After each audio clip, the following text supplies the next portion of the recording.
question for you this afternoon. Feels a little odd here, being here in the afternoon, but at least your eyes are open.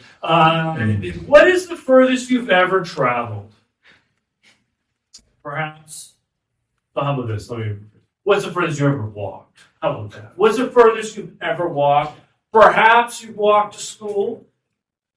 Maybe even walked halfway across town to a friend's house or to the mall. But very few people, save the one and only Dr. Fawcett here, have walked from one end of Sherwood Park to the other. And the reason is, has anyone done that? Dr. Fawcett? Oh, okay, go ahead. Okay. So that was back in the olden days. When they had the whole New Italian. It still counts. It was a little more manageable. It's nothing.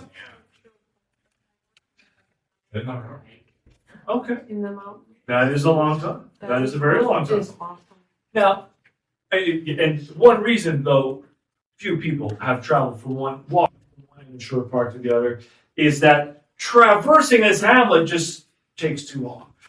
We might not have the patience, perhaps we lack the endurance, or maybe you just drive to this popsicle stand for the express purposes of receiving a brilliant Catholic education and have no intention of venturing further afield. Either way, life in general can be likened to a sojourn, a trek. We have come from God, and we are returning back to our homeland. We find ourselves thrown on the shores of this world, scooped up by our loving families, and now we need to follow the North Star to our true home. And though we have the stars above us, like Abram, to remind us of God's promises, we can get distracted and detoured by the delights of this world. We can be constrained in construction projects where we try to bend the will of others and things to our myopic visions. Or maybe we get waylaid by ill-fated accidents, like the Good Samaritan, beaten and robbed and left half dead. And all this is leading our vision of God's faithfulness to become occluded. We once knew the game plan, like let's say back in August. But what if we lose sight of where we're going and His promises? Something like that is happening to Abram in this vision, a dialogue and covenant with God takes place. God's answer, effectively, I don't know if you caught it there, is in the reading. God's answer is effectively, I'm driving the van. Okay? Your father is at the wheel of this world. My presence is above you. It not only goes before you, but is in you. I give you purpose. Let's take stock of the situation because you may be more like Abram than you realize. Sure, you're no biblical patriarch. You might not have any boss named Eleazar. You're probably barely old enough to drive a car, if that. And you've only ever had a foot-long beard in your wildest dreams, other than Mr. Sangster. What exactly do we have in common with Abram? Should we ask? Well, you have the same God.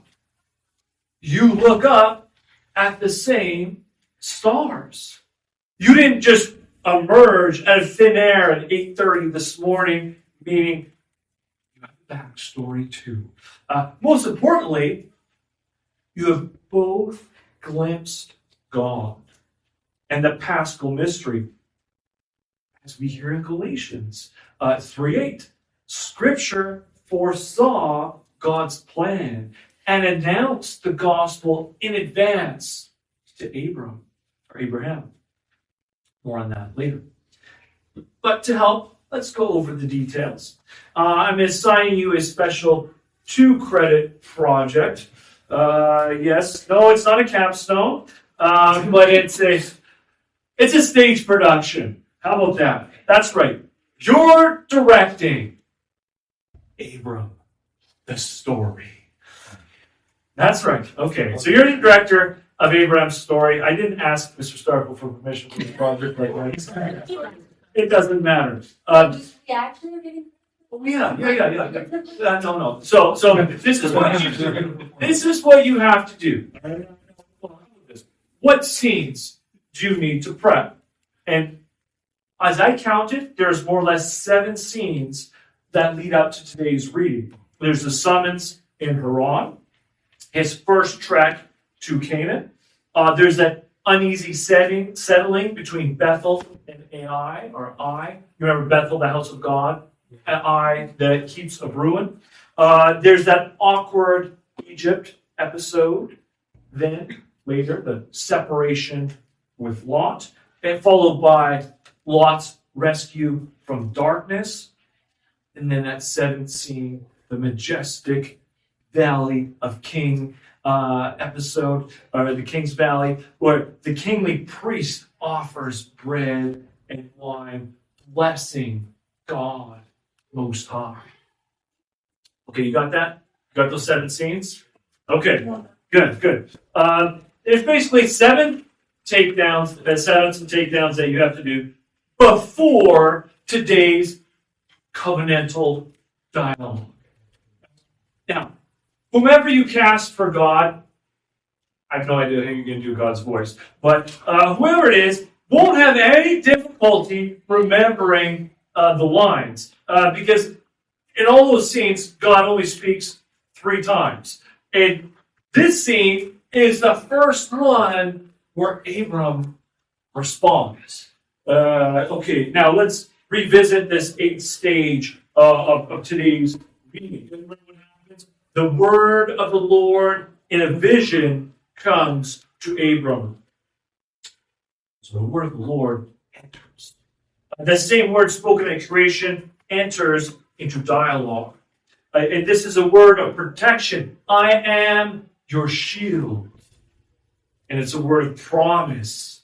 I am your great reward. Your merch, as Dr. Fawcett pointed out. But Abram is having a hard time believing. And why? Why is he having a hard time believing? Thomas, help us out. Why is he having a hard time believing this promise, this word that appears to him in dialogues with him? Because he only trusts himself.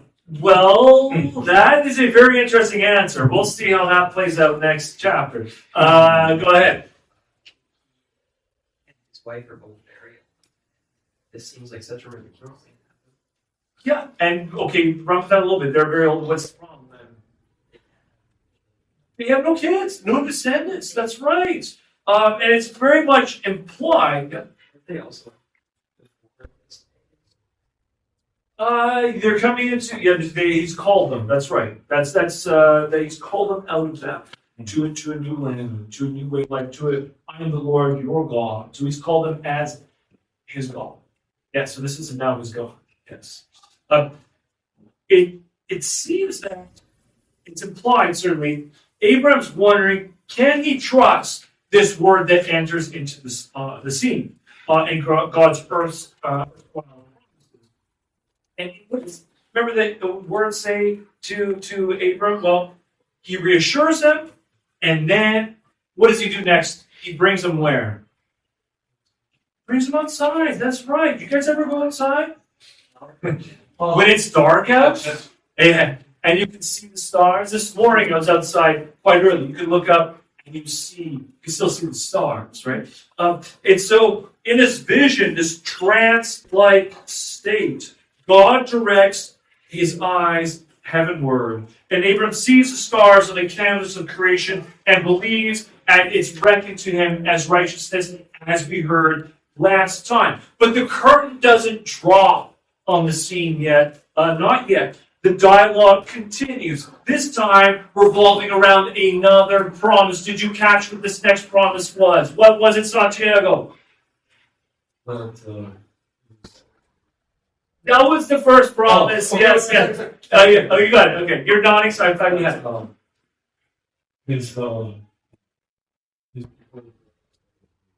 that's not really a promise. No. There's something else. That's your, yeah. Go ahead.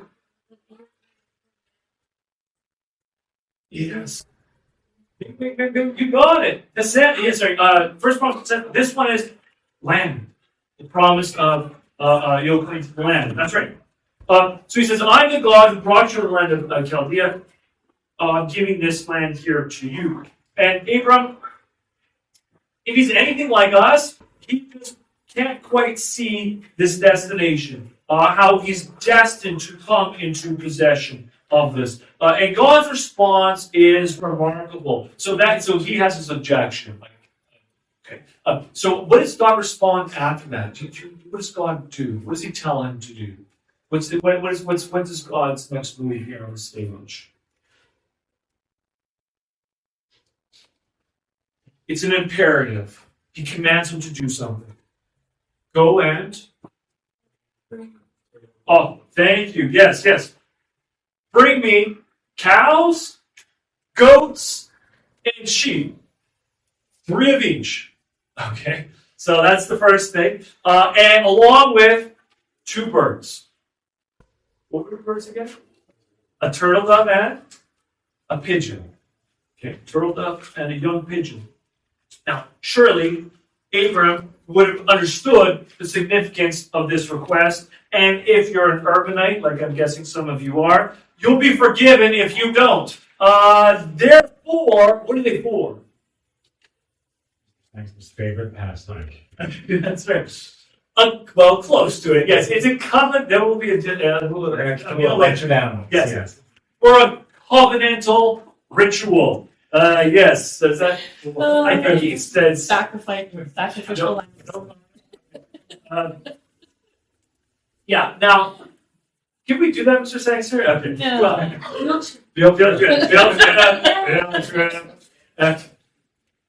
Now, as far as your production goes, I'm not sure how the dress rehearsal is going to look, but the real thing is going to involve corralling animals, leading them to the altar, a wet knife, and then bloodshed until it trickles out the door.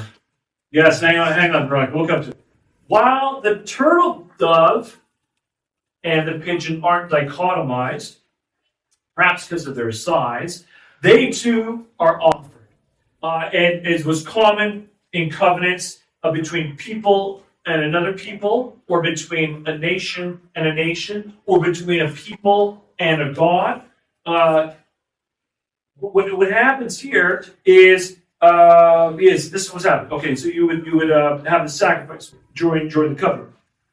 And if you want top marks, I know, Veronica, this is your question. If you want top marks for your production, you would have the Holy Spirit students telling the world about the sights, the sounds, and the smells wafting from the chapel. That's right. But Abram and his neighbors, they wouldn't blink an eye.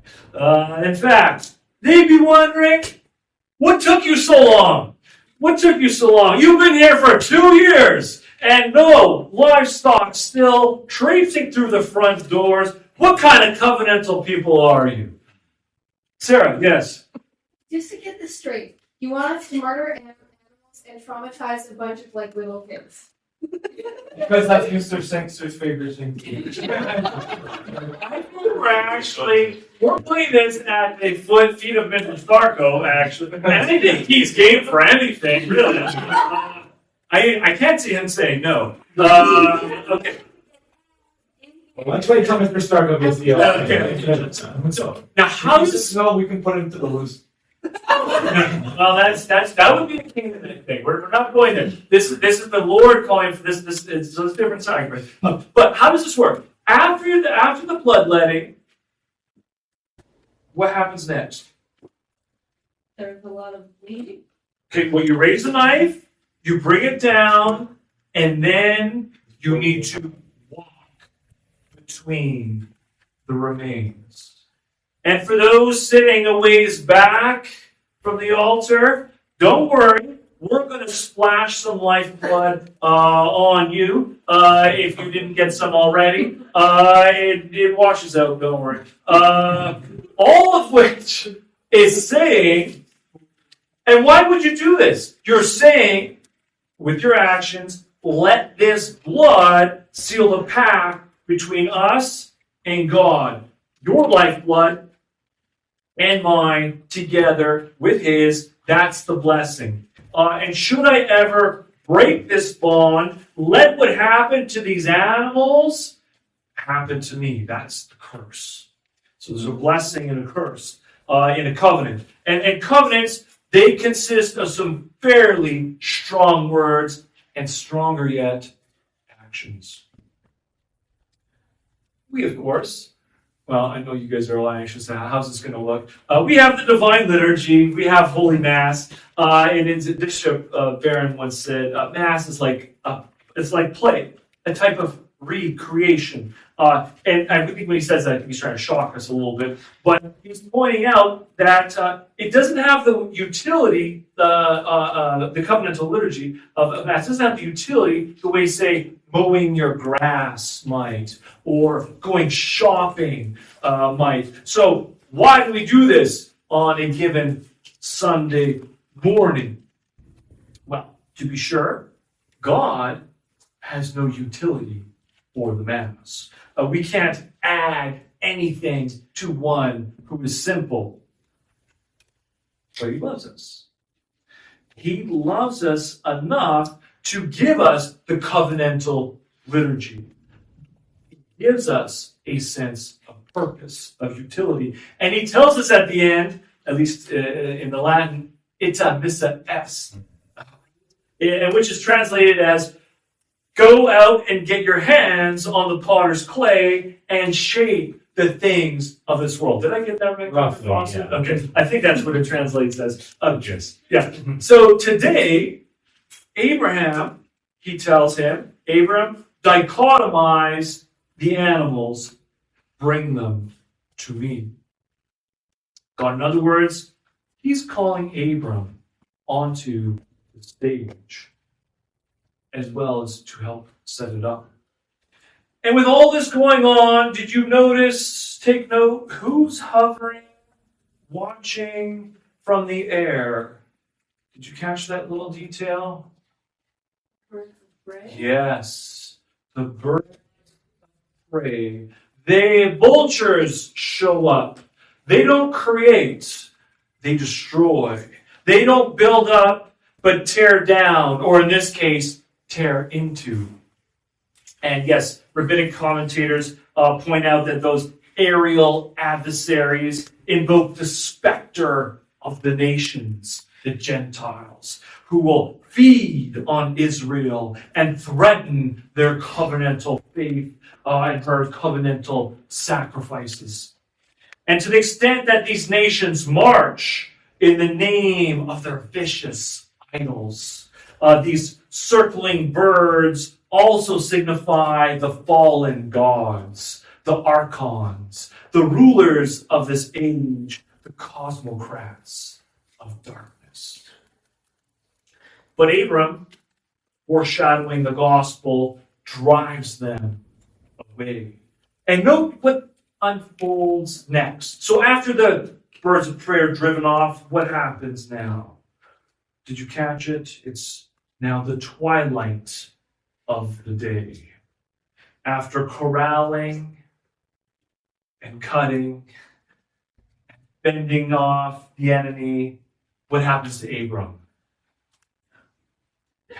It said he was surrounded by a terrifying darkness. Yes, and right before that, as you said, it's at the same time, I guess, he's powered down. He's put to sleep, right? Just as Adam was put to sleep. And just as the word of the Lord first came to Abraham in a vision in this scene, now a deep sleep comes upon him, and along with sleep, as Judah pointed out, a terrifying darkness, a deep darkness.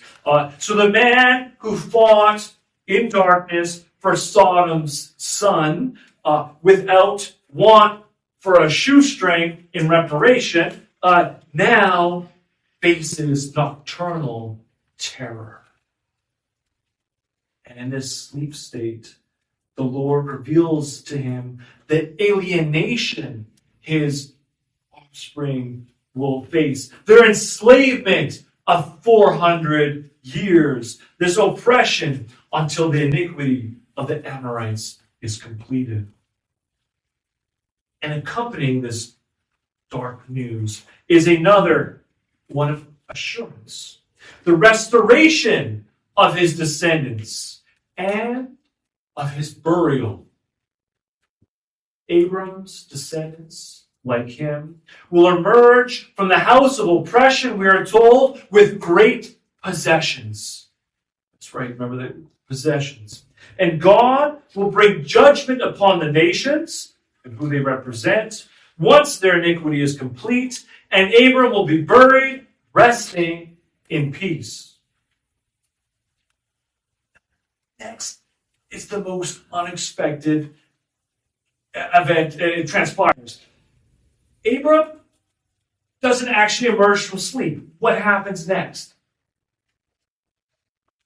He doesn't actually walk through the covenantal animals to ratify it. What happens? Who walks through it? But yeah, that's where God walks through. In a smoldering pot, in a torch of flame, God's presence goes forth. He seals the covenant on Abram's behalf.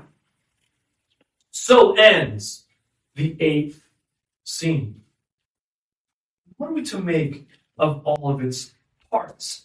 And how do we assemble all this together? What's going on the stage? I think, I submit to you, that the Gospels speak most clearly here. The same Gospel we're told that Abram glimpsed. And dare I say, Abram here catches a glimpse of the Triduum. Recall, the day before this is all happening, Abram is in the presence of the priest, of the king, who offers bread and wine, not unlike the Last Supper. His stargazing in the next scene is not unlike the Last Supper. There's Holy Thursday night, right? And what happens during the next morning on Good Friday? Well, this is the day of sacrifice. And Abram, during that day, the next day, he's gathering the sacrifice together. There's the triples, along with the turtle dove and pigeon, which provide blood as well. The latter pair, the same sacrifices offered for Christ when he first enters the temple, when he first sheds blood. And his ultimate sacrifice on the cross, Christ experiences the terrifying darkness and the deep sleep as the sun darkens. He descends into buried. He brings judgment upon the nations and their archons, their rulers, before bringing up from the depths of the earth great gifts, the greatest possession which he gives to his descendants, which is what? What's the greatest possible possession you could have? Life eternal. Communion with his Father. And finally, the covenant is completed by Christ, who is the king, the priest, and the sacrificial victim. But here there's a difference. With Abram's, this covenant, God acts alone, not on the cross. Here we have the God-man, who is one of us, human, 100%. The perfect human. He seals the covenant as fully human on our behalf. So, as we go forth today, out from this stage into our lives, We go like Abram, as sojourners who have traveled distances. Like Abram, we look up at the same stars. We have the same God who calls us by name. He calls us onto that covenantal stage of this world. And remember, this world is his stage. It's his world. Yes, birds of prey, they hover. The darkness of death still lurks. But God's word, who sustains and protects and richly rewards us, is waiting for us to come to him. He's waiting for us to respond to the dialogue.